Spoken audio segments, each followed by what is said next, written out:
এরপরে প্রশ্ন হলো, আমার কাছে ফোন থাকলেও আমার হস্তমৈথুন হয়, না থাকলেও হয়, এ থেকে বাঁচার উপায় কি? এই প্রশ্ন সম্ভবত আমার একটা প্রশ্ন উত্তর দেওয়ার প্রেক্ষিতে ভাই করেছেন। আমরা বলেছিলাম যে যারা হস্তমৈথুনের বদভ্যাসে আক্রান্ত হয়ে গেছেন, এই হারাম থেকে কবিরা গুনাহ থেকে বের হতে পারছেন না, তাদেরকে বলেছিলাম যে স্মার্টফোনে আজে বাজে জিনিস দেখার ফলে এই বিপদগামিতার পথে মানুষ যায়, এগুলো দেখা বন্ধ করেন।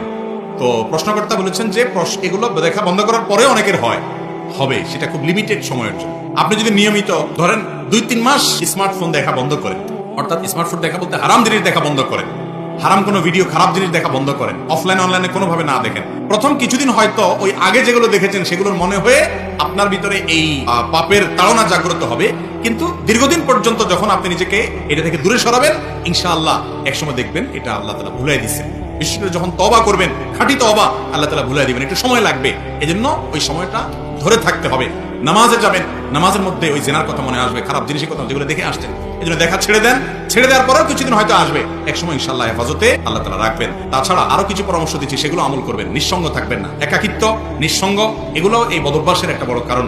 এরকম আরো কিছু পরামর্শ দিচ্ছি, সেগুলো আমল করেন। নেককারদের সোহবত এবং ভালো মানুষ মুত্তাকিদের সান্নিধ্যে থাকেন, আল্লাহর কাছে চোখের পানি ফেলে প্রার্থনা করেন, আল্লাহ আমি বাঁচতে পারছি না, আপনি আমাকে সাহায্য করেন, ইনশাআল্লাহ।